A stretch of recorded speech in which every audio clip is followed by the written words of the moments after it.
Vamos a iniciar este segundo panel en el que vamos a abordar el tema de las directrices del IBA sobre representación de parte en arbitraje internacional. Este es un panel que ha tenido, como les consta a algunos de mis compañeros de mesa, algunos pequeños tropiezos por temas de virales, vuelos y similares. Y afortunadamente me pasa a mí como al técnico del Real Madrid, y es que con lo que tengo en la mesa, así no hayamos ensayado mucho, creo que vamos a hacer un papel espectacular, porque realmente nos acompañan hoy 4 personas que no necesitan presentación, no porque sean impresentables, sino que realmente ustedes los conocen y saben de su trayectoria. Empiezo desde la izquierda, Luis Martínez, Luis, vicepresidente de la ICDA, persona que todos ustedes conocen. Joe Tirado, Joe es un amigo de vieja data, además es el director del Grupo de Arbitraje Internacional de Winston & Strawn, firma de la cual es socio. José Ricardo Félix, secretario general adjunto de la Corte de Arbitraje de la CCI, y Francisco González de Cosío, a quienes ustedes ya escucharon, socio de González de Cosío Abogados, experto como pocos en el tema de arbitraje internacional. Vamos a tratar de abordar este tema de las directrices de la IVA sobre representación de parte en el arbitraje internacional, no como presentaciones individuales, sino más o menos poniendo encima de la mesa algunos temas polémicos. Lo primero, simplemente para ponerlos en contexto, hablaba o se refería al panel anterior al proceso de creación, al proceso de elaboración de esto que hemos llamado soft law, término que a veces lo confunde a uno, pero que lo que quería era, para ponerlos en contexto, explicarles en 2 minutos, dentro del contexto del Comité de Arbitraje del IBA, que hoy tengo el honor de presidir, cómo se formulan estas guías, estas reglas a las que se refería Francisco en el panel anterior. Lo primero es que esto surge de inquietudes que plantea la comunidad de arbitraje. El Comité de Arbitraje hoy tiene 3.000 miembros y al Comité de Arbitraje de la IVA llegan inquietudes sobre lo que a ustedes se les ocurra, sobre el tema de conflictos de interés, sobre el tema de cláusulas arbitrales, sobre el tema, hoy, tema calientísimo, el famoso third party funding, o sea, los casos de terceros que están financiando procesos arbitrales y tienen interés en los resultados del proceso. Y lo que se hace en ese grupo es revisar si es un tema que realmente amerite algún tipo de discusión. Como ustedes comprenderán, llega de todo. Si ese comité de arbitraje, ese grupo, esa comunidad arbitral considera que es algo que amerite una discusión, se crea, como se creó en este caso de estas directrices, un task force, una fuerza de trabajo, un grupo de trabajo. Y en ese grupo de trabajo, y esa es una aclaración que vale la pena hacer, ese grupo de trabajo no se conforma por países, ese grupo de trabajo no tiene en cuenta simplemente que estén representados, que sería absolutamente imposible tener una representación de los 150 y tantos países en el IBA. Lo que se busca, y en esto utilizo las palabras del magnífico libro de Merriman sobre tradición jurídica romano-germánica, lo que se busca es que haya identidad en cuanto a tradiciones jurídicas, que haya diversidad en cuanto a tradiciones jurídicas, que estén representadas las posibles y distintas tradiciones jurídicas. Y a eso me refiero, por ejemplo, que no por el hecho de estar representados los Estados Unidos puede uno decir que hay que excluir al Reino Unido, porque los dos hacen parte del, comillas, common law, son tradiciones jurídicas diferentes, aunque participan de una serie de cosas muy similares. Ese grupo de trabajo, en este caso, trabajó durante aproximadamente 2 años y medio, y de ese grupo de trabajo sale un primer borrador de las posibles directrices para discusión. Esas directrices se someten a un grupo de expertos internacionales seleccionados por el Comité de Arbitraje de IBA, donde están los sospechosos usuales que ustedes se imaginarán: el profesor Paulson, el profesor Gallardo, las personas que ustedes han oído mencionar acá. Obviamente estos son documentos que se remiten a las instituciones arbitrales más relevantes en el mundo. Y hecha esa primera consulta, se prepara por parte de este Task Force un segundo borrador o un tercer borrador, se revisa nuevamente y se abre una consulta pública a toda la comunidad arbitral que hace parte de la IBA, a estas 3.000 personas, y se incluye en esa lista normalmente personas o parte de la comunidad arbitral adicional, aunque no formen parte de la IBA. Finalmente, después de esa consulta, se prepara un texto final, y ese texto final se somete a aprobación de dos instancias, que son el Legal Practice Division del IBA, que es la parte más técnica, y a una aprobación del Council de la IBA, y el Council de la IBA está representado por todos los bars, todas las asociaciones de abogados de todos los países que son miembros de la IBA, ¿no? Que esto no es un proceso en que se reunieron 4 locos y se les ocurrió por allá crear unas reglas internacionales. Es un proceso que tiene una cantidad enorme de trabajo y que tiene una cantidad enorme de participación internacional.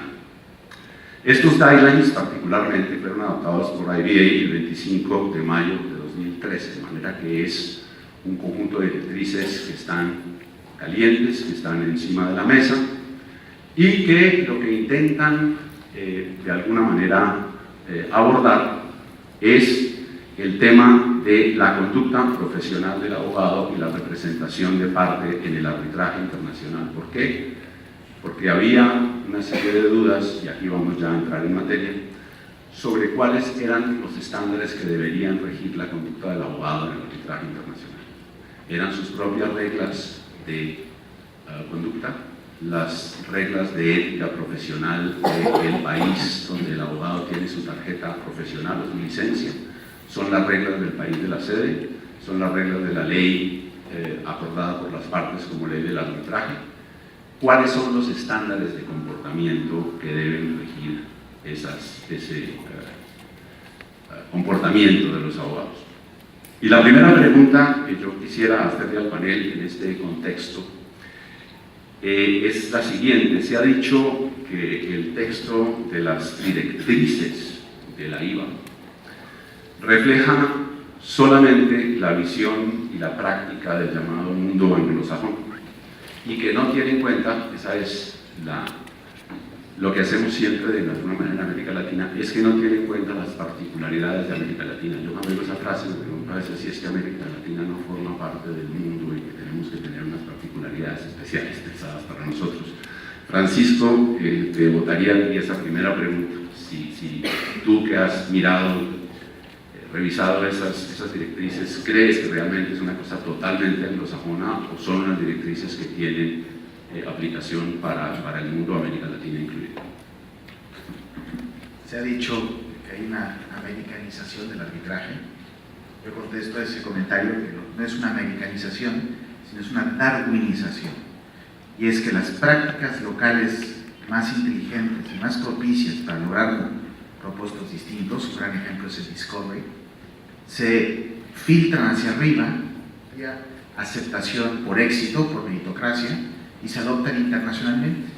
De tal forma que uno ve a veces en países, y en México esto sucede, procedimientos de intercambio documental, discovery descafeinado, entre partes mexicanas, árbitros mexicanos, derecho mexicano y concurso en México. Entonces, es un gran ejemplo de cómo, más que haber una invasión imperialista parte del mundo anglosajón a las peculiaridades latinoamericanas, lo que hay es un aprendizaje mutuo de cómo pueden hacerse mejor las cosas, y lo que es el Discovery es un ejemplo de muchos, también la parte escrita. Entonces, respuesta a tu pregunta, Eduardo, diría que no hay algo que falte en las reglas para tener peculiaridades latinoamericanas. Son reglas que son útiles en América Latina como son en cualquier otra parte del mundo. Sí, Eduardo, yo la verdad es que desde que se inicia el debate de estas reglas y comienzo a leer las críticas que se hacen a estas reglas, y esa es una de las críticas, yo diría, más importantes que hemos escuchado en la región de América Latina, mi reacción fue: veamos qué dicen los códigos de ética de nuestros países. Hice una pequeña investigación que la verdad me pareció muy útil. Si vamos a las guías de la IVA. Tenemos la guía 7 a 8, habla de comunicación entre partes y árbitros. El tema de que los representantes de las partes, los abogados, no pueden comunicarse a solas de manera ex parte con los jueces, lo encontramos tanto en las guías deontológicas de Nueva York, como las encontramos en las guías deontológicas de República Dominicana, como las encontramos en las guías deontológicas de Perú, y así como en otros países de la región, las guías deontológicas de Francia y las guías deontológicas europeas. En todas esas guías encontramos reglas que limitan el tema de las comunicaciones entre los abogados y los jueces. Si vemos las guías 9 a 10, se trata sobre la veracidad de las presentaciones, que básicamente no mentir. Yo quisiera que me dijeran qué país, por lo menos de América Latina, no contiene una regla deontológica que el abogado puede, a sabiendas, mentirle al juez. Yo creo que todos los códigos de ética dicen que el abogado no puede mentirle al juez, a sabiendas de que lo está haciendo. Luego las guías 11 a 17 hablan de la preservación de la prueba, y acá incluso vi en las guías deontológicas precisamente peruanas que hablan de la no alteración y la no destrucción de la prueba, o sea que en Perú esto no debería de causarle sorpresa a nadie. Luego, de la 18 a la 25, está el tema del manejo de los peritos y testigos. Y acá sí hay una influencia de algunas jurisdicciones del common law. Pero la influencia que yo veo no es en cómo las soluciones que las guías proponen. La práctica de la presentación de peritos y testigos dentro del proceso arbitral sí es distinta, y esa práctica en muchas comunidades jurídicas latinoamericanas se ha adoptado esa práctica, que sí viene de algunas jurisdicciones donde se practica el common law, pero las soluciones que proponen las guías no necesariamente se fundamentan en principios del common law, porque básicamente son una extensión del principio que encontramos en los países de América Latina de actuar con la veracidad, de decir la verdad y de actuar con buena fe. Yo diría que las soluciones que proponen las guías son una mera extensión de los principios que encontramos en los códigos deontológicos de América Latina. Vale la pena resaltar las guías 4 a 6 y las 25 a las 27, que hablan de la representación de las partes, de potenciales conflictos que pueden surgir entre los abogados y los jueces, y de los remedios que yo diría que no responden ni a influencias anglosajones ni a influencias civilistas, porque son muy particulares del orden arbitral, por lo que en mi opinión no representan ni el common law ni el civil law, simplemente representan el orden arbitral. O sea que yo respondería a la pregunta no. Ahora, yo sí, y en esto, Eduardo, te diría a ti que me confirmes, sí creo que la crítica pudo haber venido por el hecho de que la iniciativa de estas guías sí surge de las preocupaciones que muchos abogados, sobre todo en los Estados Unidos de América, levantaron porque veían un conflicto entre algunas obligaciones que ellos tienen como abogados y obligaciones que no se encuentran en algunos códigos deontológicos.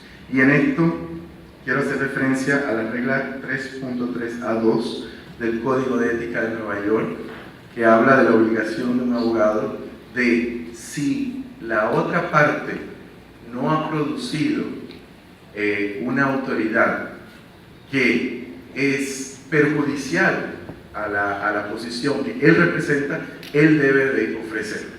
Y esa es la regla, yo diría, que más debate causó, pero que finalmente no fue incluida en las guías de la IVA. Y yo creo que por eso, y por ese debate que surgió sobre la inclusión de esa potencial regla, se dio que, digamos, algunas jurisdicciones del common law sí querían imponerse en la elaboración de las reglas de la IVA. Pero no sé si estoy o no en lo cierto, pero al final, el producto final no creo que sea un producto del common law, creo que tiene otras críticas que vamos a discutir, pero particularmente no creo que sea esa.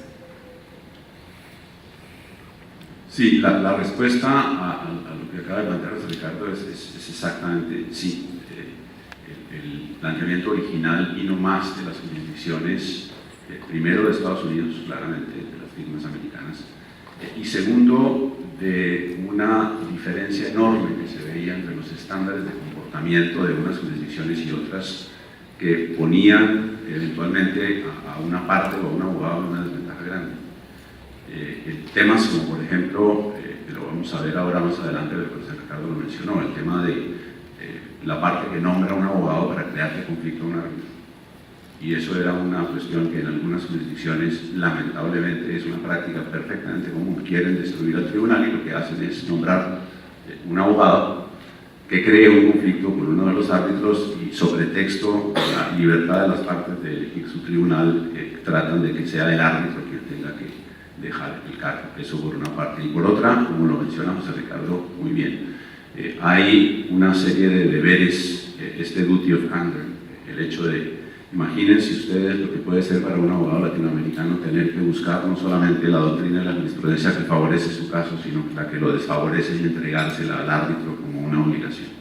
Entonces, esto lo que buscaba era precisamente eso, nivelar de alguna manera las cargas sin que implicara imponer códigos de ética, ni muchísimo menos establecer normas que reemplazaran los códigos nacionales de ética.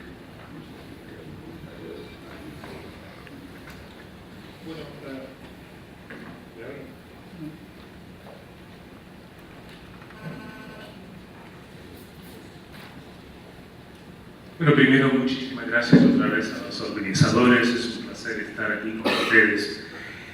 Yo leyendo estas directrices, de verdad, primero empiezo con el punto de vista que seguimos viendo el trabajo del IBA y el Arbitration Committee en el armonizar los procedimientos y reglamentos que vemos en el arbitraje internacional. Por gran mayoría, lo que estamos hablando dentro de estas directrices ya de unos elementos básicos ya aparecen en muchos de los reglamentos internacionales conocidos por todo el mundo. La punta de vista donde se redactaron estas directrices es más o menos la conducta del representante de las partes, pero los reglamentos tratan más las conductas y los poderes que tienen los árbitros en los procedimientos y el propio procedimiento igual. Así que vi muchos puntos aclarados dentro de las directrices que ya se incluye dentro del reglamento. Y tenemos que tener en cuenta, claro, que el reglamento sí tiene que ser aplicado porque está dentro de la propia cláusula arbitral y que estas directrices, si no están incluidos, sigue siendo soft law y se pueden usar para mirar el punto de vista o que los árbitros y la institución pueden conocer lo que dicen las directrices, pero no son necesariamente aplicables. Yo vi algunas diferencias que no se pueden aplicar cuando estás hablando de las reglas de arbitraje. Para mí, yo creo que fue un buen trabajo. Estamos ahora nosotros en el ICDR preparando otra versión de la Código de Éticas y la conducta de los representantes de las partes.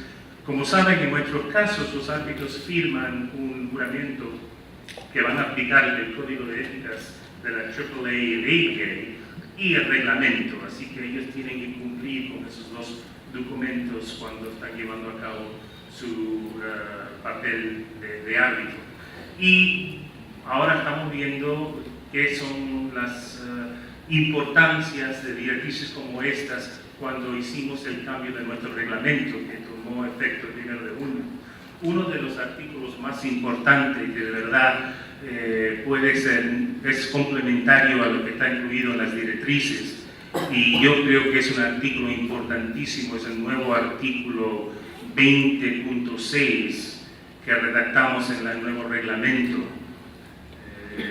que los árbitros tienen el poder de ordenar costos, tomar inferencias negativas y tomar cualquier paso necesario para proteger la eficiencia y integridad del arbitraje.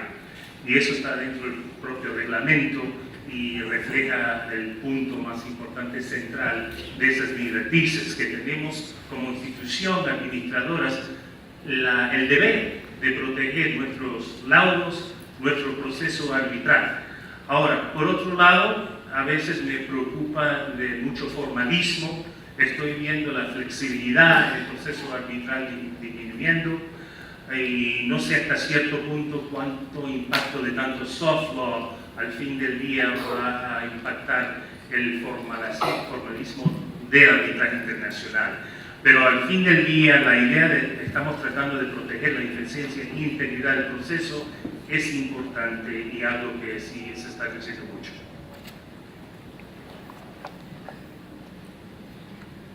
Sí, en este punto que acaba de mencionar Luis, quisiera simplemente referir este tema se discutió en ocasión del IBA Arbitration Day, el último en París, y fue muy impresionante ver, por una parte, un panel de árbitros tremendamente sofisticados, tal vez top del arbitraje internacional, diciendo que esto no se necesita, están regulando demasiado, esto es una cosa que para el arbitraje no es necesaria.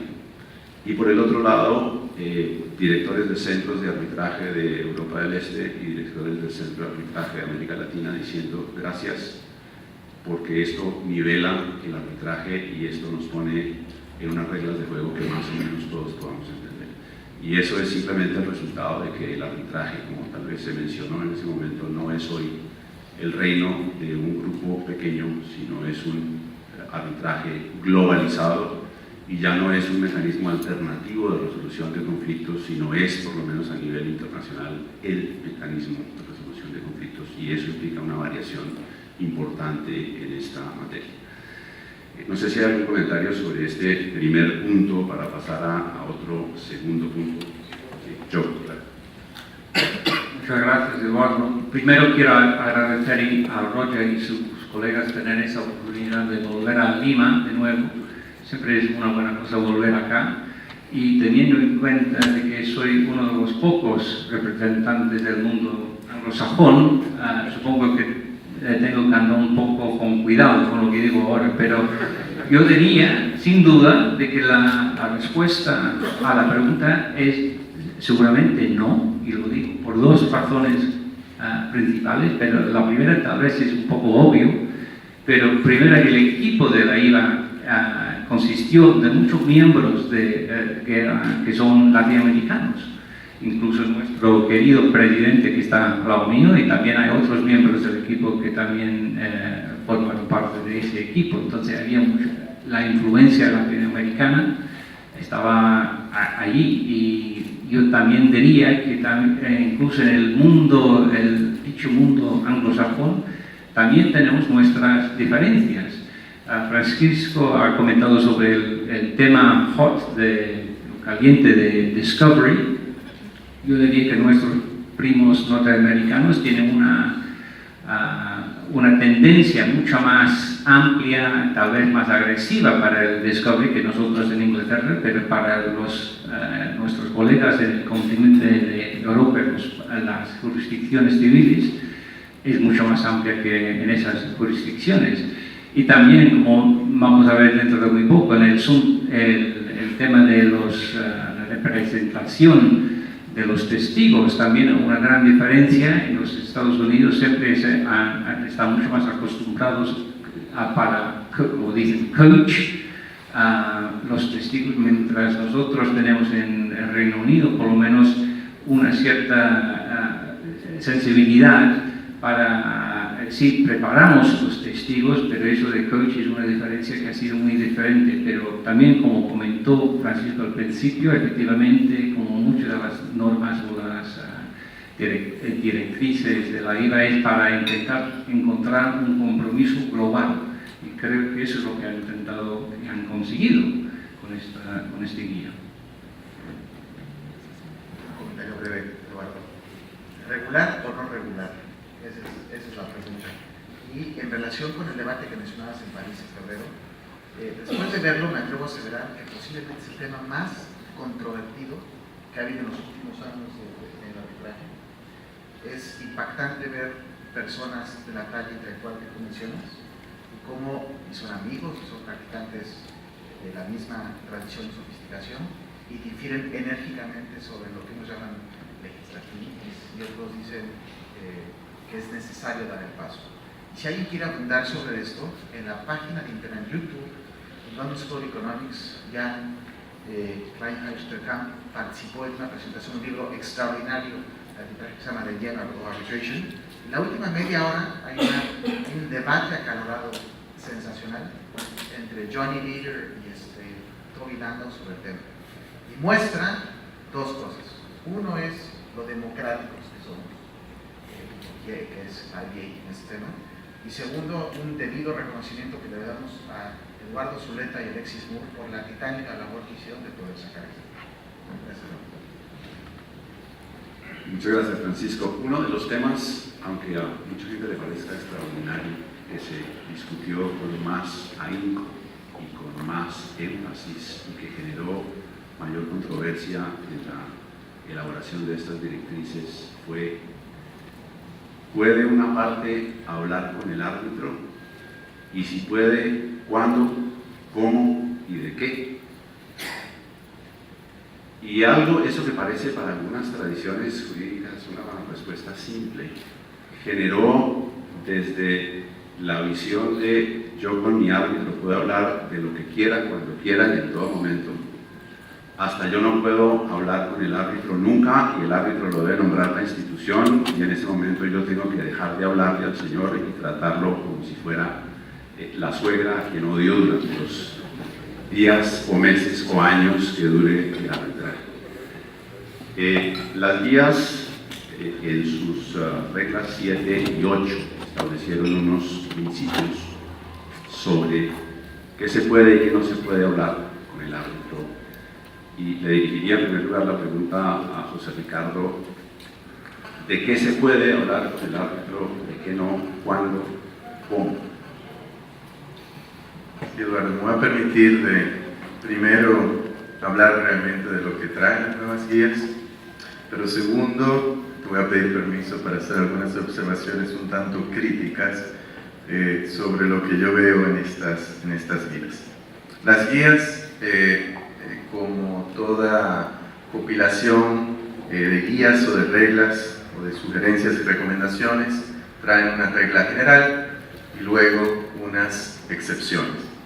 Podríamos a lo mejor resumir la regla general en el sentido de que, a menos que las partes no lo acuerden de otra manera, las partes o sus representantes no pueden comunicarse con el árbitro sin la presencia de la otra parte o del representante de la otra parte para discutir temas que conciernen sobre todo al fondo del arbitraje. La regla general es: no debe de existir un contacto entre el representante de la parte y el árbitro.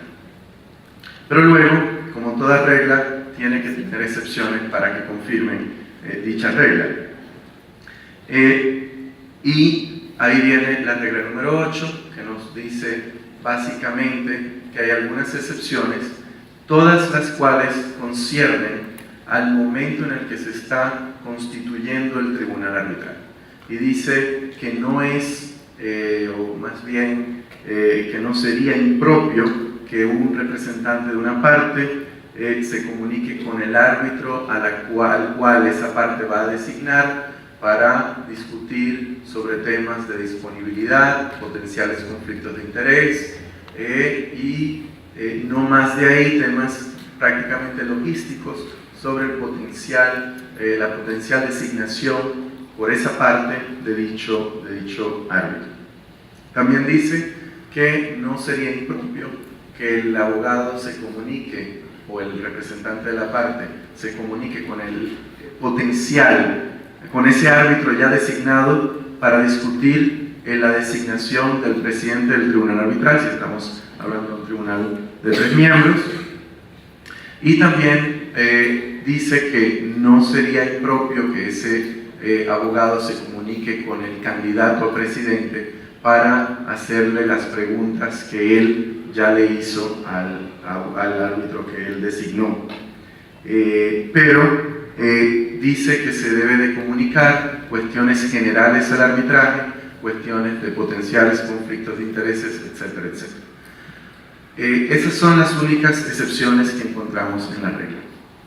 Ahora, ¿cuáles son mis observaciones y a lo mejor algunas críticas constructivas que yo tengo en estas reglas? Primero, hay una omisión, en mi opinión, de lo que yo considero es la práctica, que es que se permite que los abogados de las partes se comuniquen, ya sea con el árbitro único o con el presidente del tribunal arbitral, pero en muchas ocasiones con el secretario administrativo del tribunal arbitral, para discutir cuestiones ya dentro del procedimiento, para discutir cuestiones logísticas, es decir, contactar al secretario administrativo para discutir dónde se va a llevar a cabo la audiencia, si hay material audiovisual, etcétera, etcétera, etcétera. Yo creo que eso es una regla muy común y que no encontré citada dentro de las excepciones de las guías.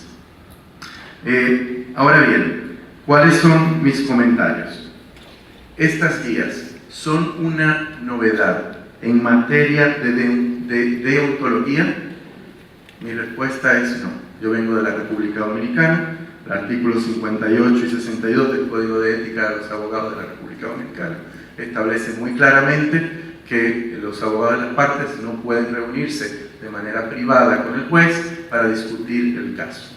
Sí es cierto que en muchas jurisdicciones latinoamericanas los jueces despachan con abogados de las partes, pero se entiende que aun cuando el abogado de la parte se refiere al caso, se entiende que el juez no debe de ser indiscreto y ofrecerle información sobre cómo está pensando decidir el caso.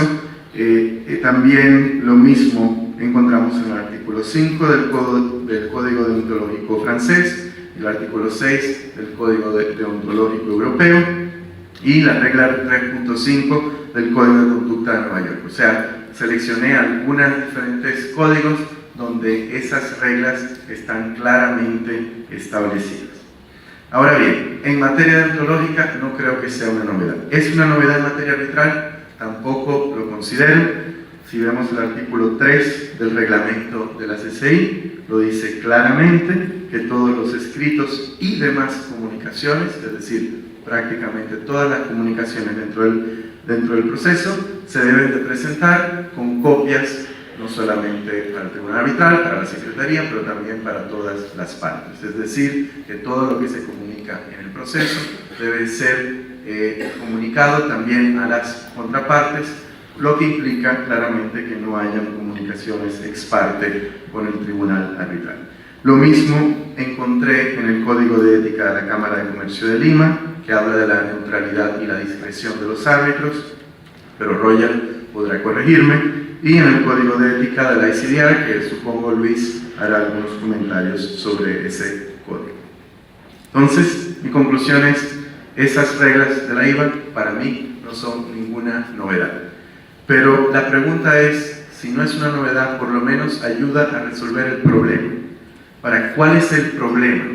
Yo no estoy convencido de que el problema sea un tema de conducta de los representantes de las partes. Muchas veces el problema está en la conducta del árbitro, y lo que se quiere reglamentar, en mi opinión, a través de un código que se aplica a los representantes de las partes, es intentar evitar que los árbitros sean los que comuniquen a los representantes de las partes cuestiones del caso que no deberían de comunicar, como una idea de por dónde va el laudo arbitral, o incluso copias de borradores del laudo arbitral, que son historias de horror, pero que todos hemos escuchado que existen por ahí. Entonces,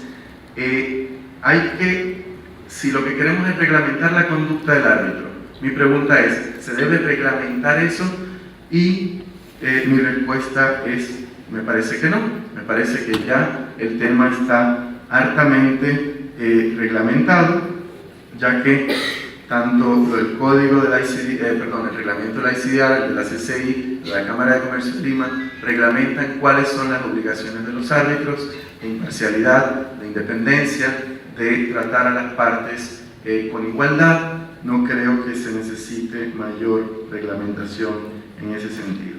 Ahora, yo creo que lo que sí es necesario para a lo mejor arreglar ese problema es eliminar, pero ya eso es un tema más cultural que otra cosa, eliminar el concepto del árbitro de parte, de que porque yo designé a ese árbitro, entonces es válido que yo mantenga un flujo de comunicación abierta con ese árbitro. Yo sé que eso es una práctica, por lo menos en 2 o 3 jurisdicciones hispanófonas que conozco, sé que existe.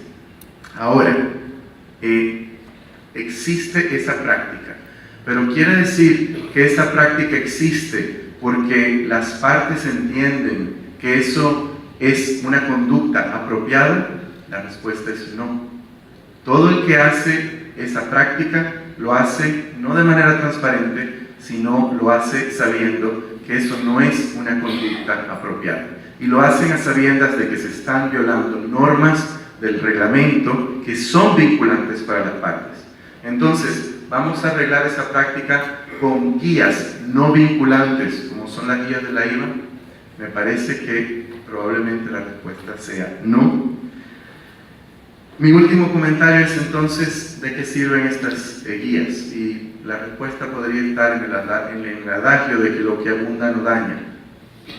Y ahí también tengo yo que decir que sí, probablemente eso sea cierto, probablemente el incluir esa regla ayuda a crear y a reforzar la cultura arbitral apropiada, pero con una salvedad, y es que, como yo decía anteriormente, en mi opinión, estas son disposiciones que ya se encuentran reglamentadas con fuerza de regla vinculante para las partes, y al ser incluidas en guías que dicen no ser vinculantes hacia las partes, se pueda de alguna forma estar degradando jerárquicamente reglas que, si bien son aceptadas y vinculantes, estas guías las consideran como no vinculantes.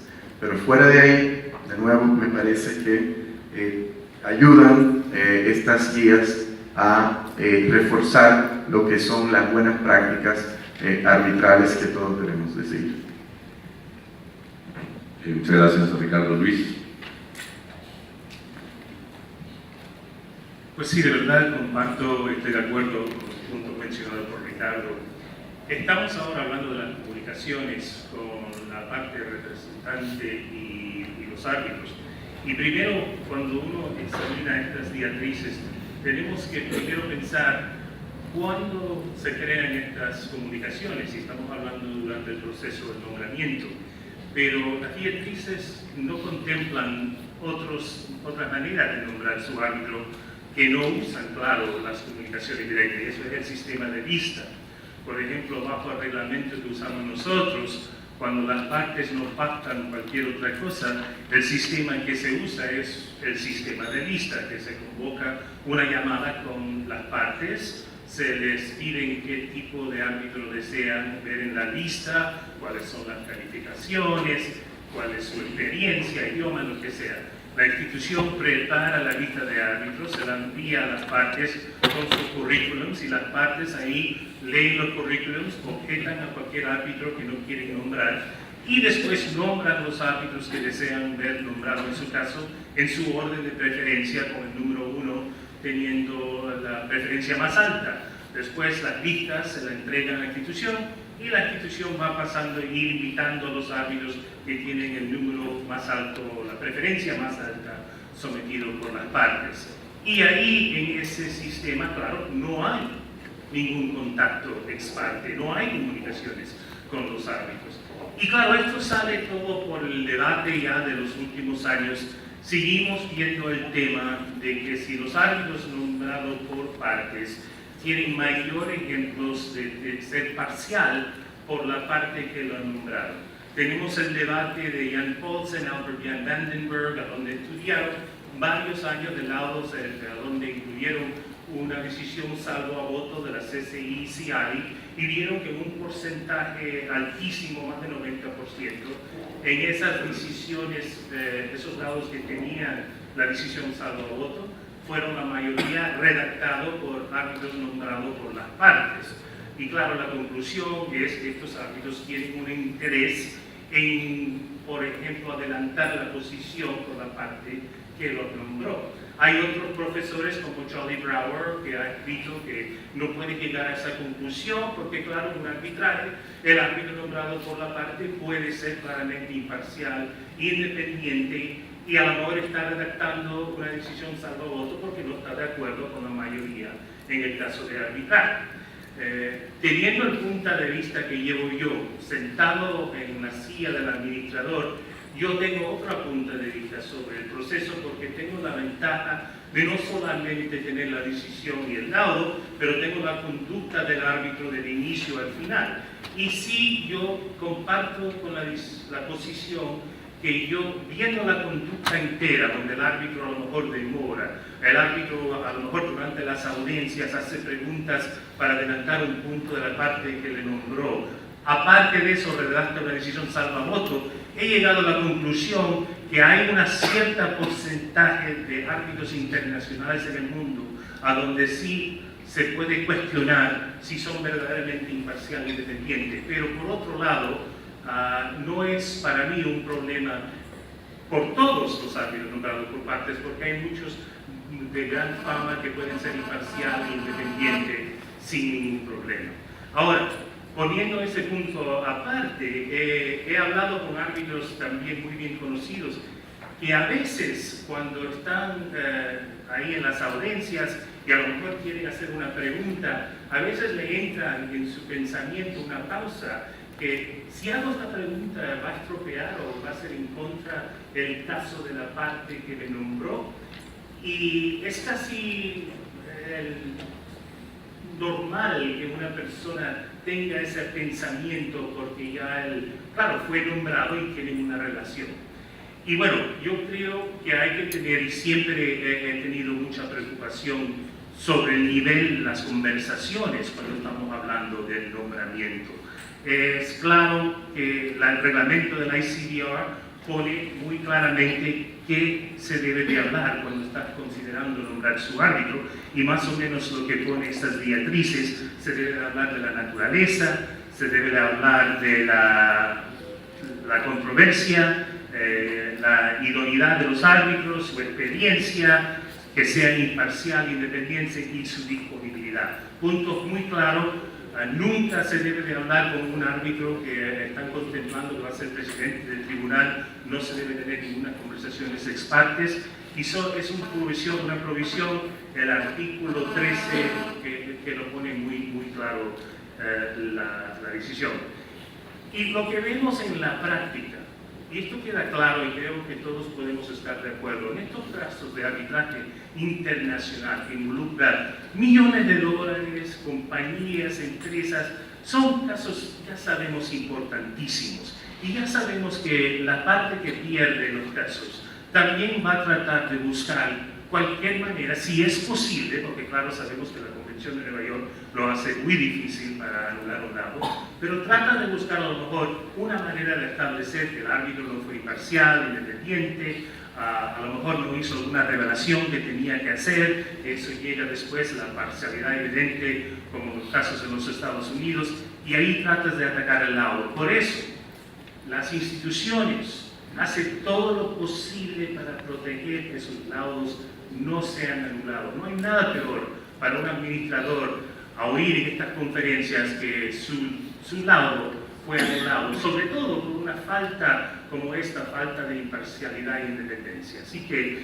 las directrices aclaran ciertos puntos, también incluidos, pero el problema al fin del día estamos hablando de la conducta de los árbitros y el debate de nombramiento de parte o nombramiento de lista.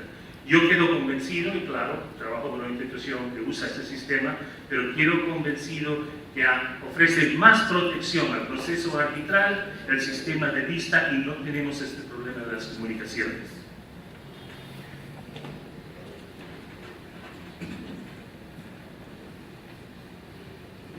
Quisiera hacer un par de comentarios. Primero, coincido con José Ricardo en preguntarme si realmente, o ni siquiera preguntarme, sino en decir que es increíble que haya que poner unas guías, una regla como esa.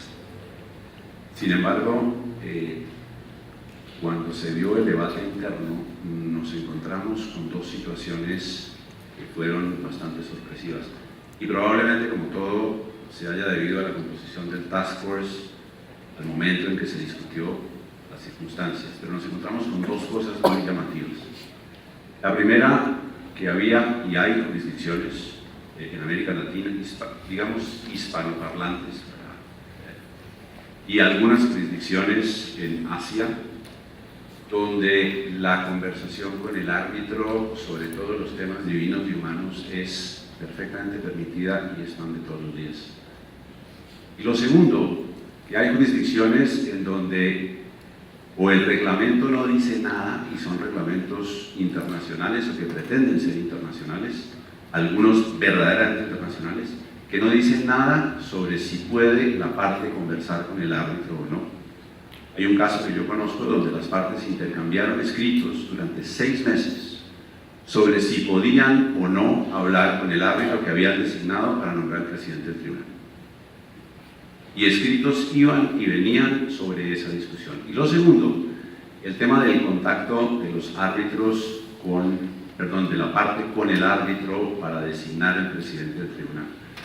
Hay jurisdicciones donde no solamente no hay una regla, sino, algunos de ustedes recordarán, Rafael, José Ricardo, un muy interesante debate que hubo en Bogotá cuando un árbitro muy prestante de la comunidad jurídica colombiana propuso que las partes pudieran hablar con los árbitros para ver si tenían experiencia, y eso lo consideraron muchos una gran ofensa. ¿Cómo me va a entrevistar usted a mí? ¿Usted qué cree que soy yo? A mí me nombra o no me nombra, pero ¿cómo así que me va a entrevistar? Y eso no es una cuestión única de la cultura jurídica colombiana, lo encontramos en más de una jurisdicción que el árbitro considera un poco ofensivo el ego de todos, que todos tenemos, a veces lo considera ofensivo que le lleguen a preguntar si tiene o no tiene la experiencia. Entonces, pues es, y en eso coincido con José Ricardo, una regla que uno se admira de haberla tenido que incluir. No sé si hay algún otro comentario. El siguiente punto de estas guías, sí, Francisco. He escuchado a algunas personas decir que no debe haber ninguna plática o entrevista con los árbitros. Y además de que me sumo al cuestionamiento que haces, quisiera advertir que si aceptamos que la designación del árbitro es la decisión táctica o una de las decisiones tácticas más importantes, y que en algunas jurisdicciones no hacer una revisión sobre el perfil, o sea, que no sea un acto ponderado, puede generar responsabilidad profesional, me llama la atención que se diga que tiene que ser un acto vacío. Creo que es perfectamente justificado que, manteniendo la comunicación dentro de lo que se debe, es decir, no argumentar tu caso ex parte del árbitro, te quieren conocer, quieren saber el tipo de persona que eres, por lo que implica designar. Otro tema de los varios temas calientes que se tocaron en esta discusión fue el tema de testigos y peritos. Y nuevamente, si ustedes hubieran presenciado la discusión, se habrían admirado de lo que piensan las distintas culturas jurídicas sobre la posibilidad o no posibilidad de preparar un testigo o de preparar un perito. Y nuevamente las posiciones iban desde quienes decían que con el perito no se podía hablar y con el perito no se podía tocar ningún tema, con el testigo tampoco. Ustedes sabrán que hay una serie de tradiciones jurídicas en las que no estamos acostumbrados o no se está acostumbrado a que haya una presentación del testimonio por escrito para hacer lo que es hoy casi una regla en el arbitraje internacional, que es una presentación escrita del testimonio, un direct, un cross-examination, un redirect, sino que hay tradiciones jurídicas y sistemas arbitrales en donde simplemente el testigo aparece de la nada, la parte que lo lleva, lo interroga, normalmente jurando que no lo ha preparado, normalmente está más preparado que el yogur el señor, y la otra parte tiene un poco que improvisar sobre el camino. Aquí hubo un debate enorme sobre ¿se puede o no se puede preparar un testigo? ¿Se puede o no se puede preparar un perito? y si se puede, cómo y hasta dónde. Y yo le pediría a Joe que nos dé su comentario, su opinión sobre ese particular y sobre lo que dicen las reglas. Muchas gracias, Eduardo. Pues las directrices, efectivamente, la interacción entre los representantes de parte y los testigos está cubierta en dos partes en las directrices. La primera parte, directrices 9 hasta 11, son relacionadas con las presentaciones ante el tribunal arbitral, pero yo voy a enfocarme en las directrices 18 a 25, donde se relaciona con la interacción más general entre los representantes de parte y los testigos y peritos. Y lo que digo, lo que quería decir es que también las directrices vienen con un comentario bastante claro, bueno, comprensivo, merece la pena leerlo, y sirve como, para mí por lo menos, un guión muy útil. Porque, como explica el comentario a las directrices, muchos practicantes de arbitraje internacional desean estándares más transparentes y predecibles de conducta en las relaciones con los testigos y peritos, a efectos de promover el principio de trato equitativo entre las partes. Prácticas divergentes entre jurisdicciones pueden crear inequidad y amenazar la integridad del proceso arbitral. Las directrices pretenden reflejar las mejores prácticas en el arbitraje internacional con relación a la preparación de los testimonios de testigos y peritos. Entonces, veremos en directriz 18, cuando un representante de parte contacta a un posible testigo, él o ella debe revelar su identidad y la razón por la cual lo está contactando antes de buscar cualquier información de posible testigo. La directriz 19 sigue: un representante de parte también debe hacer que el posible testigo sea consciente de su derecho de informar o de consultar con un abogado acerca del contacto y de involucrar a dicho abogado en cualquier comunicación futura. Y como nota de nuevo el comentario a la guía, las normas locales de conducta profesional en algunas jurisdicciones requieren estándares más altos respecto al contacto de testigos que se sepan estén representados por abogados. Por ejemplo, algunas jurisdicciones del common law, como el mío en Inglaterra, prohíben que los abogados contacten a testigos cuando el abogado sabe que estos están siendo representados en el arbitraje en cuestión. Entonces, si un representante de parte considera que él o ella se encuentra sujeto a un estándar más alto que el estándar descrito en estas directrices, él o ella podrá consultar la situación con la otra parte o con el tribunal arbitral. Y de acuerdo con lo previsto en la directriz 20, un representante de parte puede ayudar en la preparación de las declaraciones testimoniales y dictámenes periciales. Pero directriz 21 nota que debe buscar asegurarse de que la declaración testimonial refleje la propia versión del testigo de los hechos, eventos y circunstancias relevantes, y que el dictamen pericial refleje el propio análisis, opinión y conclusiones del perito. Eso es lo que dice en directriz 22. Un representante de parte no debe invitar o incitar a un testigo a que presente pruebas falsas. Como parte de la preparación de testimonios para el arbitraje, el representante de parte podrá reunirse con los testigos y peritos o con posibles testigos y peritos, a efectos de discutir sus futuros testimonios. Un representante de parte también podrá ayudar a un testigo en la preparación de su declaración testimonial o dictamen pericial. Adicionalmente, un representante de parte podrá ayudar a un testigo en la preparación de su testimonio para el interrogatorio directo y interrogatorio, inclusive a través de la práctica de preguntas y respuestas. Esta preparación podrá incluir una revisión de los procedimientos a través de los cuales el testimonio se llevará a cabo, así como la preparación tanto para el interrogatorio directo como para el contrainterrogatorio. Sin embargo, dichos contactos no deben alterar la autenticidad de la prueba de los testigos o del perito, las cuales siempre deben reflejar la prueba versión del testigo de los hechos, eventos, circunstancias relevantes y el propio análisis y opinión del perito. Finalmente, los representantes de parte podrán ofrecer o consentir en el pago de una compensación razonable, el énfasis es mío, para un testigo por su tiempo, así como un honorario razonable, de nuevo el énfasis es mío, por los servicios profesionales de un perito. Entonces, eso es, ya se puede ver, como comentamos al principio, el intento de coger un compromiso global con las diferentes prácticas que se ven.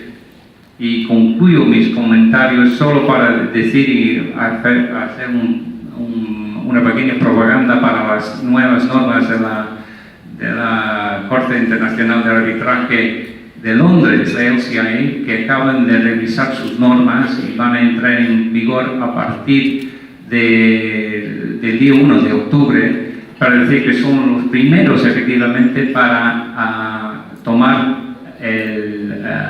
las directrices del IVA como un anexo de sus normas. Directrices para hacerle ver a los civilistas que no, que efectivamente no es así. De nuevo, para preparar esta pregunta, estudié algunos códigos deontológicos y quiero tomar como ejemplo el Código Deontológico peruano, que en su artículo 62 dice que el abogado no debe participar en la falsificación o adulteración de pruebas, ni obtenerlas vulnerando los derechos de terceros. El artículo 64 habla de inducción al error, habla de que el abogado no debe declarar con falsedad y que incurre en grave responsabilidad el abogado que induzca error a la autoridad utilizando artificios que oculten la verdad de los hechos o expongan una falsa aplicación del derecho. En la mayoría de los códigos deontológicos de América Latina encontramos reglas generales así, pero en ningún código yo encontré reglas que regulen el interrogatorio y contrainterrogatorio de peritos o testigos, que a lo mejor sí existe en jurisdicciones del common law donde esa contrainterrogatorio e interrogatorio es una práctica. Sin embargo, los principios son los mismos. El hecho de que se hable de preparación de un testigo o de un perito no quiere decir que se esté adulterando la prueba o que se esté induciendo a la autoridad a un error. Simplemente se está ayudando a una persona que muchas veces no tiene un perfil de abogado, que sabe escribir, se le está ayudando a que su declaración se presente en una forma, digamos, que sea fácil de entender por el árbitro que la va a valorar. Eso es todo lo que se quiere decir con preparar al testigo. No se quiere decir adulterar la prueba o destruir la prueba o inducir a error, por lo que en ese sentido estas reglas, estos lineamientos de la IVA responden a los mismos principios que encontramos tanto en el common law como en el civil law. Gracias. Un comentario sobre la palabra preparar en el lineamiento 24, a lo cual se refería José Ricardo y que explicó genéricamente Joseph Tirado muy bien. Someto a su consideración que hay un gran tema y mucho por hacer en esta palabra. ¿Qué significa preparar? Por un lado está la visión correcta, que es la que explicó José Ricardo. Preparar significa asistir para hacer lo correcto. ¿Y qué es lo correcto? Pues empecemos con qué es lo incorrecto. Ha habido muchos casos, y no sé si es la regla, pero no es excepcional el que los expertos sean hired guns, pistoleros a sueldo, que digan exactamente aquello que quiere el abogado aparte. Y yo admito que en un caso, un experto que me propuso un cliente, lo primero que me dijo es: yo sé cómo es esto, dígame qué quiere que haga, yo lo ajusto, hago un reverse engineering. Y esto era un contador prominente de México, en un despacho de contadores que fue recomendado a mí porque tenía mucha experiencia en esto. Entonces es altamente comunicativa esta experiencia de cuál es el estatus. Llevo un par de años pensando, y escribí un artículo que con mucho gusto comunico, que se llama El prurito del perito. En un caso reciente e importante me tocó a mí ser perito y vi cosas que me llamaron mucho la atención. Algunas de ellas, firmas, alguien firmando ante un juez extranjero, que en México es el equivalente a una metáfora de que el cielo es naranja y lo juran ante la Biblia, y me hizo pensar mucho sobre cuál es el papel correcto del perito. Lo que yo quiero proponer, que es un tema que a lo mejor vale la pena que se abunde sobre él, es que el perito debe sintonizar, debe ilustrar, no debe abogar nunca, debe ponerse en sintonía con el juzgador para explicarle la complejidad técnica que se vive en ese asunto, y ese debe ser su papel. Puede también asesorar a los abogados sobre, dentro de su ciencia, cómo expresarlo correctamente. Pero cuando no se hace eso, mi duda o mi preocupación es que en las controversias complejas el componente técnico es muy importante. A tal grado que hay controversias que la solución, especialmente las de construcción, por ejemplo, es técnica. Y si eso es cierto, si lo aceptan como cierto, quiere decir que toda la decisión está en tela de juicio cuando el perito no actúa como propongo que es la versión correcta. Hay un papel muy importante, el perito o la pericial es el vehículo procesal para incluir al tomador de decisión de conocimiento del cual carece, y cuando lo prostituimos, creo que es la palabra correcta, cuando usamos distinto a lo que se debe ese órgano que es la mente, lo que sucede es que el juzgador o el árbitro nunca sabe en verdad la complejidad de lo que se está discutiendo. Entonces la decisión puede estar, con una buena cantidad de casos, totalmente errada en lo técnico. Entonces comunico esa preocupación que tengo. Simplemente como comentario, esto ha tenido un efecto práctico que es bastante interesante, y es que uno empieza a ver en los arbitrajes, en los primeros 15 o 20 minutos del interrogatorio testigo al perito, y las preguntas estas de usted ha hablado con el abogado revisó, ya no las hace, porque ya empieza como a ser claro para todo el mundo que hay un estándar que es aceptable, y en eso había, hay que decirlo, una altísima dosis de hipocresía.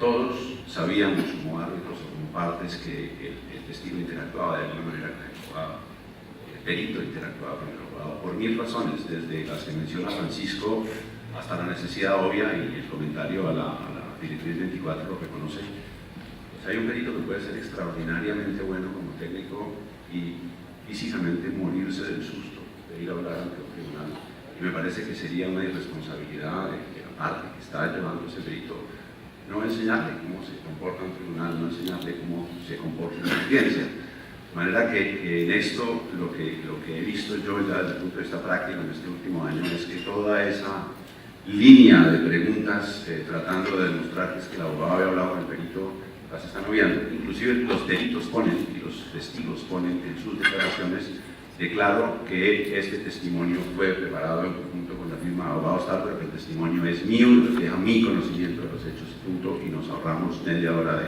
cross-examination. Luis. Sí, yo también estaba contemplando una palabra también dentro de esta sección de las directrices, y eso es de ayudar, que el representante pueda ayudar a los testigos y los peritos en su declaración testimonial y su dictamen pericial. Lo que me preocupaba a mí es, todavía estamos hablando de soft law, pero si incluyen estas directrices dentro de la propia cláusula arbitral, puede abrir la puerta a otra avenida de ataque. ¿De qué se trata de ayudar? Como reglamento del ICDR internacional ahora obliga que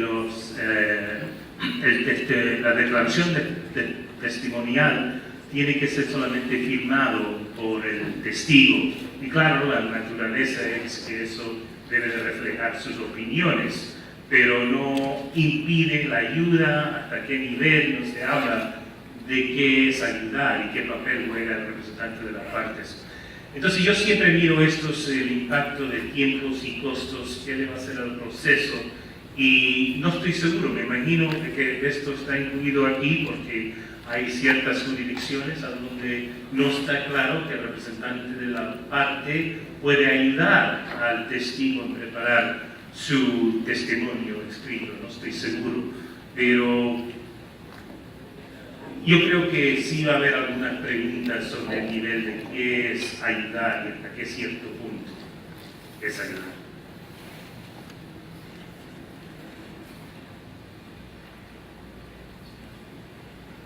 Pues vamos a cerrar la mesa con una pregunta muy rápida para todo el panel, y es tal vez el punto más debatido en estas directrices, y son las facultades del tribunal arbitral cuando se violan estas guías de conducta.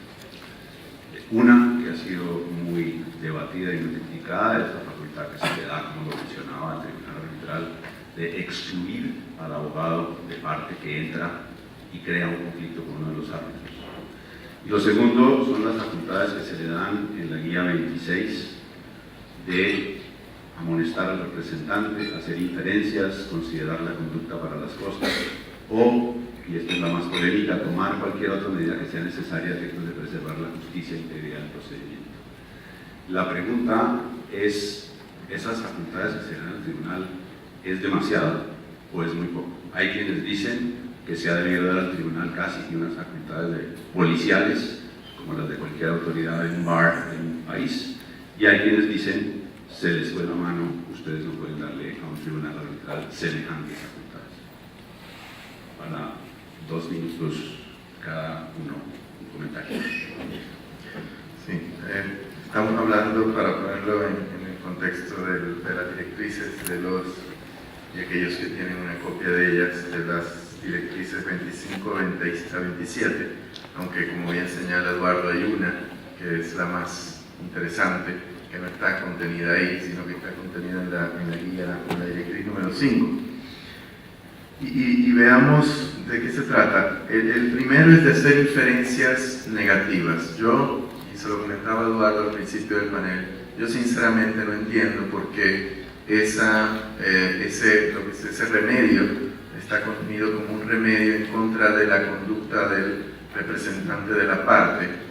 El árbitro solamente puede, y hay quienes lo debaten, no es un tema, digamos, muy tranquilo. El árbitro solamente puede hacer inferencias negativas cuando está valorando la prueba, pero el hecho de que el abogado haya cometido algunas faltas de conducta impropia en el procedimiento no debería de llevar al tribunal arbitral a, en el fondo, decidir lo contrario si lo que hay que decidir es eso. Entonces, yo creo que el tema de la inferencia negativa tiene que ver con la valoración de la prueba en el caso de que, por ejemplo, se deje de producir un documento que se solicitó, que es el remedio que sí está incluido en las directrices de la IVA de producción de prueba. Pero el hecho de que el abogado se comporte de una manera inapropiada, en mi punto de vista, no debería de llevar al árbitro a hacer una inferencia negativa en cuanto al fondo del caso necesariamente. Luego habla de costos. Esta es una medida que habían reglamentos de arbitraje que ya habían tomado esa medida. Por ejemplo, el reglamento de arbitraje de la CCI, en su regla 37, en su artículo 37, ya contiene la disposición de que los árbitros tienen la discreción al momento de decidir sobre costos, de tomar en consideración la conducta de las partes y de si las partes se condujeron de manera tal que hicieron que el proceso fuera más eficaz, más expedito. O sea que me parece un remedio relativamente aceptado por la comunidad arbitral. Luego lo que es la admonición, o yo diría el llamado al orden, en palabras muy informales, regañar al abogado me parece que no es algo extremadamente exótico, es algo que lo vemos dentro de la mayoría de las jurisdicciones locales. Son poderes que el juez tiene, simplemente de llamar al orden a un abogado o un representante que no se está comportando bien, y es algo que en la práctica arbitral lo vemos muy a menudo. Y evidentemente están las dos más controversiales. Una, que no sabemos lo que es, porque dice cualquier otra medida que el tribunal entienda apropiada para conservar la integridad del proceso arbitral, o sea que puede ser cualquier cosa, puede ser todo, puede ser nada, no sabemos exactamente a qué se refieren las directrices, por lo que es realmente difícil comentar. Y la otra es la que está contenida en la guía 5, que a mí me parece que es muy pertinente, puesto que ya en algunos casos se había visto el hecho de un abogado entrar en una etapa avanzada del procedimiento. La inclusión de ese abogado en el procedimiento crea un conflicto ante el tribunal arbitral, y en ese momento lo que se crea es una alternativa: o sale el árbitro, que está ahí ya desde hace mucho tiempo, o sale el abogado, pero ambos no pueden coexistir en el proceso arbitral. Me parece que eso es una regla muy relacionada con el proceso arbitral en sí, por lo que es difícil buscar alguna inspiración en otras reglas deontológicas. Me parece muy pertinente la inclusión de esta regla. Ya lo habíamos visto en la práctica arbitral de muchos tribunales arbitrales que sugerían la incorporación de una regla similar en las actas de misiones que se firman con los abogados de las partes al inicio del caso. O sea que sí responden a lo que la comunidad arbitral entiende que sería lo aceptable en este tipo de casos. Pero yo me iría más lejos. Hay algunos reglamentos que aún sin esa regla se podría interpretar que le dan al tribunal ciertos poderes para tomar ese tipo de medidas. Me refiero al artículo 41 del reglamento de arbitraje de la CCI. Lo digo sin haberlo visto en práctica, pero me parece que es una regla que muchos árbitros aún no han utilizado como a lo mejor pudieran utilizarlo, que dice que en todos los casos no previstos expresamente en el reglamento, y esta es una situación que el reglamento no prevé expresamente, dice que el tribunal arbitral procederá según el espíritu de sus disposiciones. Yo creo que dentro del espíritu de las disposiciones del reglamento CCI, así como la de otros reglamentos, está el de conservar la integridad del proceso, y esforzándose siempre para que el laudo sea susceptible de ejecución legal. En una situación así, está claro que si el tribunal arbitral continúa compuesto como lo está, con ese conflicto que se genera con el abogado que entra a último minuto, el laudo podría ponerse en peligro, y en ese caso yo me pregunto si esta regla general no le da ya al árbitro el poder de sugerir la exclusión o de excluir la exclusión del abogado. En todo caso, me parece que esa es una disposición de las directrices muy útil, muy pertinente y muy aceptable. Más de 2 minutos, que así lo... La respuesta a tu pregunta, si es mucho o poco, depende. Existen dos visiones sobre el artículo 26 y si incluye la exclusión de abogados. Una es que como no está expresamente mencionado en el artículo 26, sino solo en el 6, quiere decir que no está disponible para usar. En la medida que se tocó en otra parte del instrumento, no se puede incluir, no se puede hacer como parte del artículo 26. Y otra es, bueno, comulgo que tomar cualquier medida apropiada que incluye la exclusión de abogados de parte. Yo quisiera decir que creo que es una bomba atómica excluir a los abogados de parte, pero hay casos en los cuales se puede justificar. No es tan raro como algunas personas dicen en algunos foros internacionales, varias jurisdicciones lo permiten. Y la única crítica que yo le haría a este instrumento es que tiene un fetiche por el problema de Eslovenia. El problema de Eslovenia ya se mencionó, que es que identifique tardíamente un abogado y que por ende busques conflictuar a otro miembro del tribunal, pero postulo que existen muchos casos en los cuales, existen casos en los cuales, no tomando funciones deontológicas, no usurpando facultades de órganos deontológicos locales, sino como custodios del proceso, el tribunal arbitral puede verse en la necesidad de excluir a un abogado que ha hecho algo en el proceso que compromete la integridad del proceso. Las reglas están salpicadas de esta noción, aluden al tribunal arbitral como custodio del proceso, y visto así, postularía que entonces si el artículo D incluye esto, es una muy buena visión e interpretación del mismo. Si se dice que como en la regla 6 está incluido, pero no en la 26, quiere decir que es únicamente para el problema de Eslovenia, haría esa crítica a las reglas. Es un primer comentario. Segundo es que sobre admonishment, he oído la crítica en algunos lugares que admonishment pues es algo, no es una medida que sirva de mucho, es un manacito, y eso pues no es una medida que pueda ser para esto. Yo creo que subestima el poder del juzgador, incluyendo arbitral, de disciplinar y incentivar conducta correcta en el tribunal. Y como anécdota, contaría, hace un mes estaba platicando con un amigo mío practicante en Houston, y platicando de cosas, anécdotas, me decía, lo peor de mi vida profesional que me ha pasado es un admonishment que me hizo un juez federal. Yo sé que los árbitros no son jueces, pero es solo para traer como ejemplo de lo grave, lo delicado que es y el efecto amado que puede tener. Último comentario, de los segundos que me quedan, es sobre inferencias adversas. Me sumo a lo que mencionó José Ricardo Félix. De hecho, en Lima, hace un par de años tuvimos, Roger no me dejará mentir, acaba de salir, una discusión sobre esto, si la inferencia adversa es una sanción. Si se ve como sanción, tienes que anunciarla previamente, un poquito como los samuráis que enseñan el sable, antes de efectuarlo. Y yo creo que la visión correcta es la que explicó José Ricardo, no es una sanción, es la consecuencia lógica en el proceso inferencial premisa-conclusión. Y si el acervo probatorio que está en el expediente es tal que tú no cooperaste en formarlo, es válido inferir adversamente en contra de quien no cooperó, porque si le fuera favorable lo hubiera presentado. Y ese es el contexto en el cual me subo a la postura que la inferencia adversa no tiene que verse como una sanción, sino como una consecuencia lógica de la valoración de una prueba. Luis, con esto terminamos la ronda.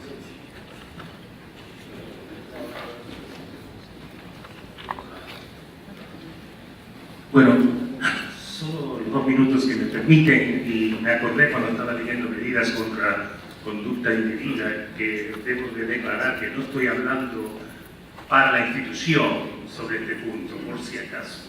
Es opinión mía y propia mía, pero yo de verdad estoy completamente de acuerdo. Estas partes de las directrices son muy informativas y ayuda muchísimo, porque el debate que estamos viendo ahora, sobre todo un debate que tuvimos internamente cuando redactamos el nuevo artículo 20.7 hablando de los poderes de los árbitros para proteger la eficiencia y integridad del arbitraje. Internamente teníamos el debate de los problemas que pueden surgir durante un arbitraje, actos de sabotaje, introducir un testigo para crear un conflicto, etc. Y esto, pero no llegamos más allá solamente de darle a los árbitros el poder, no explicar cuáles son las acciones que pueden tomar los árbitros. Y aquí, de verdad, estoy muy de acuerdo con la información que ha puesto la IVA aquí en estas partes de las directrices, hablando de las medidas, que yo las encuentro razonables, pero más allá, habla también de las consideraciones que deben tomar los árbitros en tomar las medidas. Así que yo creo, leyendo las dos partes juntas, le ha dado a los árbitros internacionales unas ideas, unos puntos que deben de considerar y unas acciones que pueden de tomar, todo movido por el interés claro que tenemos todos en proteger el arbitraje, la integridad del arbitraje y el lado del arbitraje. Y yo creo que esta parte sí ayuda mucho a adelantar el arbitraje internacional. Creo que hemos agotado eso, pasado un poco de tiempo, tenemos 2 minutos, si hay una o dos preguntas, si hay alguna pregunta, si no, sí.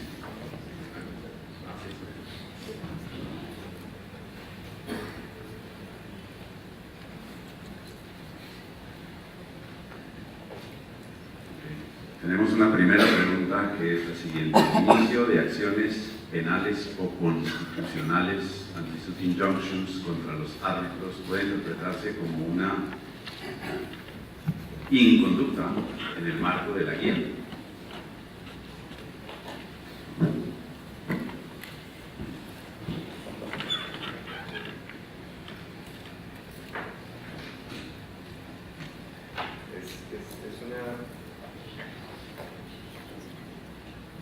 Es una pregunta interesante, difícil de contestar.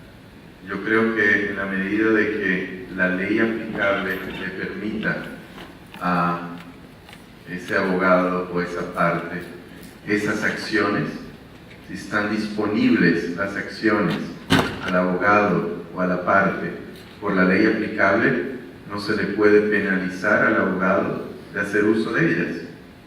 Ahora, y hay que dejar que ese proceso que la ley aplicable permite tenga su curso, y en la medida de que no sea exitoso ese proceso y que no haya ayudado o por lo contrario haya obstaculizado a que el arbitraje se conduzca de una manera eficiente y expedita, por lo menos bajo el reglamento de arbitraje de la CCI, se pudiera tomar una medida en costos, ya que, como mencioné anteriormente, el tribunal podrá tomar en cuenta las circunstancias que considere relevantes para ello, incluyendo en la medida en la que cada parte haya conducido el arbitraje de forma expedita y eficaz en términos de costos, y me parece que entraría dentro del ámbito de las guías.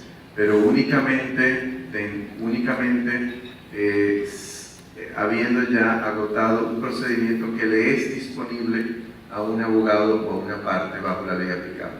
Si el procedimiento no le es disponible bajo la ley aplicable, me parece que se pudiera argumentar que se estaría en el caso de un abuso, de abusar de ciertos derechos o de ciertos procesos, y a lo mejor en ese caso sí podríamos entrar dentro de una inconducta de la guía, pero no sé cuál sería la opinión de mis colegas en la parte.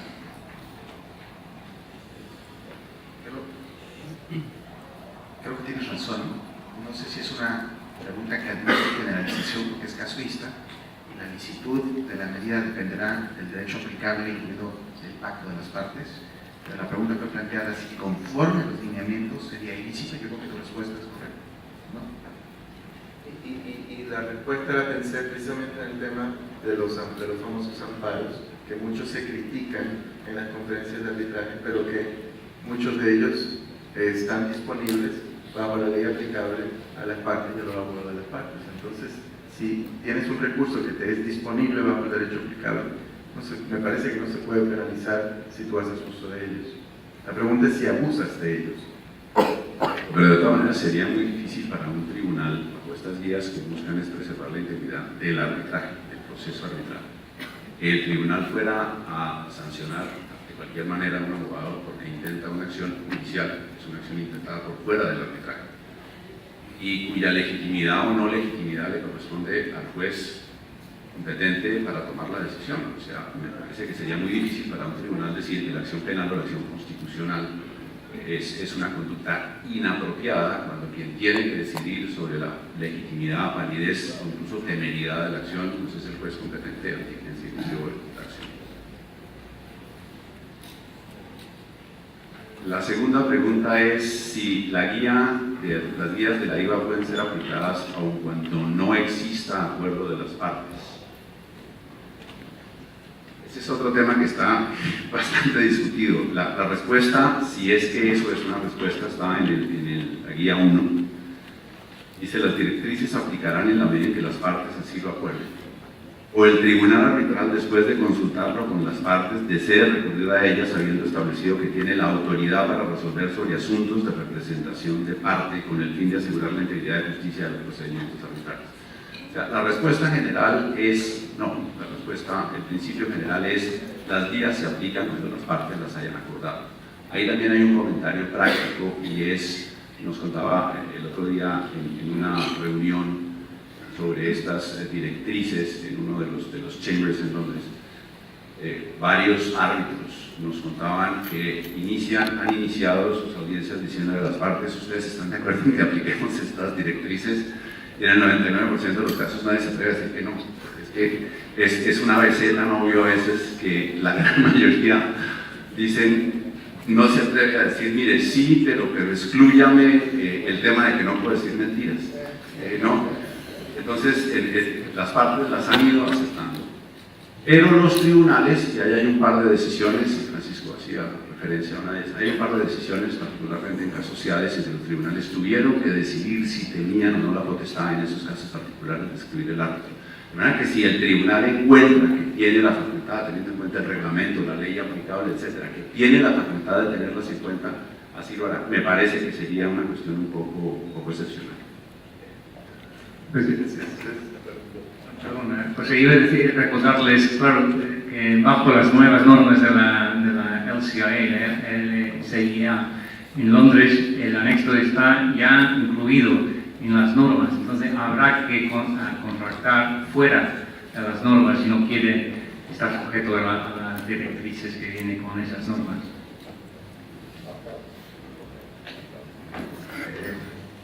Yo tengo un comentario, y es lo que vemos muchas veces, o lo que yo veo muchas veces en muchas órdenes de procedimiento o en algunos borradores de acta de emisión, correspondiente a las directrices de la IVA sobre producción de pruebas, que aun cuando no son vinculantes, el tribunal arbitral incluye un párrafo que dice que se puede inspirar de ellas. Y al final, lo que el tribunal arbitral termina haciendo es aplicando una regla que no es vinculante a las partes, en el entendido de que se está inspirando de ellas para trazar directrices procesales a las partes. Y muchas de las personas que criticaron esas directrices nuevas lo hicieron con el miedo de que efectivamente estas nuevas directrices de la IVA se conviertan en fuente de inspiración por los tribunales arbitrales para, dentro de los poderes que le otorgan las reglas aplicables, puedan utilizar alguna de estas reglas en ese sentido. Ahora, mi opinión es que no hay mucho que temer, porque por lo menos de la investigación que yo he hecho, muchas de estas normas ya existen, no son necesariamente novedad en materia de ontología, no son novedad en materia de arbitraje, y me parece que no hay mucho que temer, porque si los árbitros toman inspiración de ellas, tampoco estarían trayendo muchas novedades a lo que ya es la práctica del arbitraje internacional.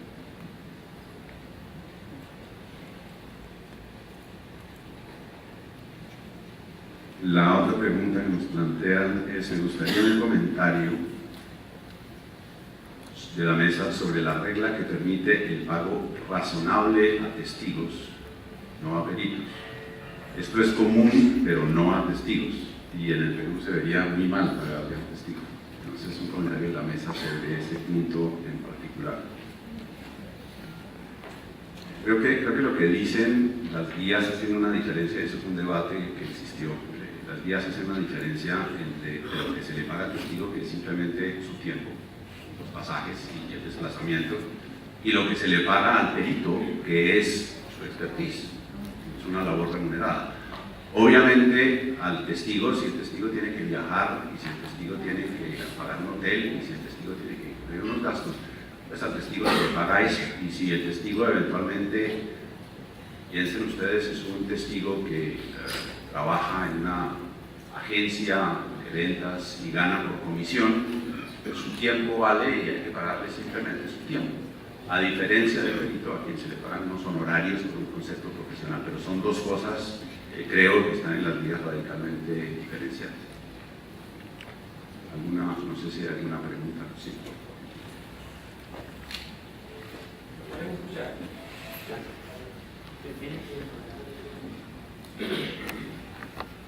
La formulo no como operador del arbitraje, de hecho no lo soy, yo soy, digamos que del mando contrario, yo soy magistrado del sistema de justicia estatal de mi país, y bueno, a propósito de lo que ustedes comentaban, me ha surgido una inquietud. ¿Cómo uno puede determinar el alcance de esa figura de la que ustedes hablan, denominada exclusión del abogado de alguna de las partes? ¿Cuál es el alcance real de ese poder, de esa posibilidad? ¿Y cómo armonizar eso con la falta de imperium tan mencionada de los árbitros? ¿Cuál es el alcance de eso? ¿Qué puede hacer un árbitro para excluir a un abogado? ¿Hasta dónde llega esa posibilidad? Es una gran pregunta porque puede tener un efecto anticlímax hacerlo, dependiendo de qué es lo que se busque. Por ejemplo, si lo que se busca es abordar el problema de Eslovenia, es muy útil que se excluya, porque al no ser un abogado participar en el asunto, el conflicto que nace con el ejercicio abusivo de la designación desaparece. Y fácticamente no ha sucedido que ya que se excluye fuerza de entrada a la audiencia, simplemente no se le permite entrar y con eso se soluciona. Ha habido otros casos, sin embargo, o los casos a los que me refiero que la verdad tiene un fetiche con el problema de Eslovenia, hay otros casos que pueden presentarse, que pueden complicar. En esos, quienes defendemos esa postura estamos conscientes que hay anticlímax. Por ejemplo, hubo un caso en el cual un abogado cometió, en México es prevaricato, pero sé que otros países llaman distinto, cuando cambia de bando el abogado y tiene acceso a información confidencial, primero de A y luego de B.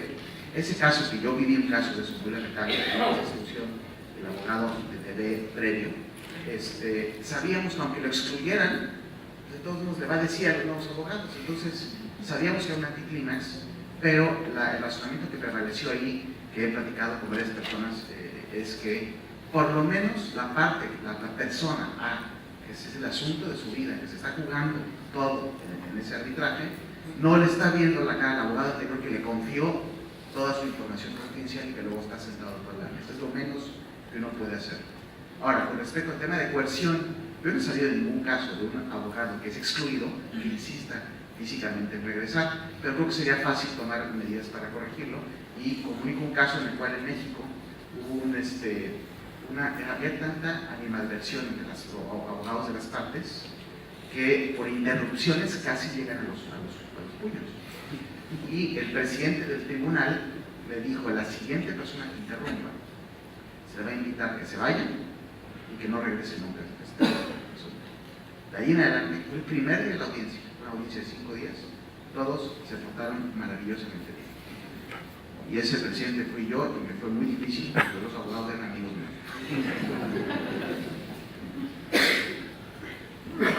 Yo creo que también hay otra digamos, otra medida muy práctica.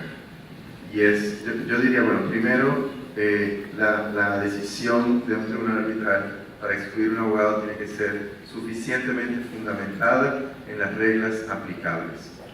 Por eso mencionaba el artículo 41 del reglamento del CI, que en mi entender le da a un tribunal arbitral suficiente poder como para tomar medidas, yo diría, tendrían que ser medidas realmente importantes, donde, como en el caso de Eslovenia, de lo que se está hablando es de la supervivencia del tribunal arbitral mismo. Pero tiene que estar fundamentada en las reglas aplicables.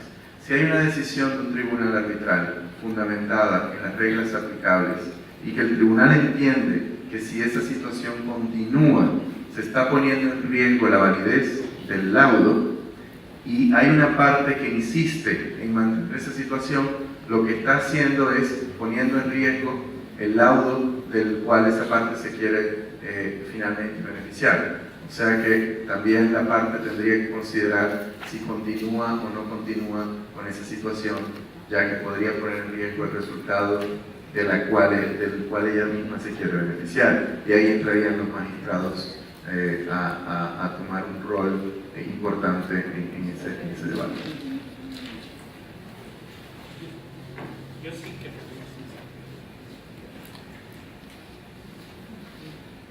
Yo sí creo que es una pregunta muy interesante. Lo que sí tenemos que ver es cómo va a desarrollar, por ejemplo, en el nuevo reglamento nuestro, como ya avisé, los árbitros tienen la posibilidad de tomar una decisión para proteger la integridad del arbitraje y, por ejemplo, un representante está introducido para sabotear el arbitraje, crear un conflicto.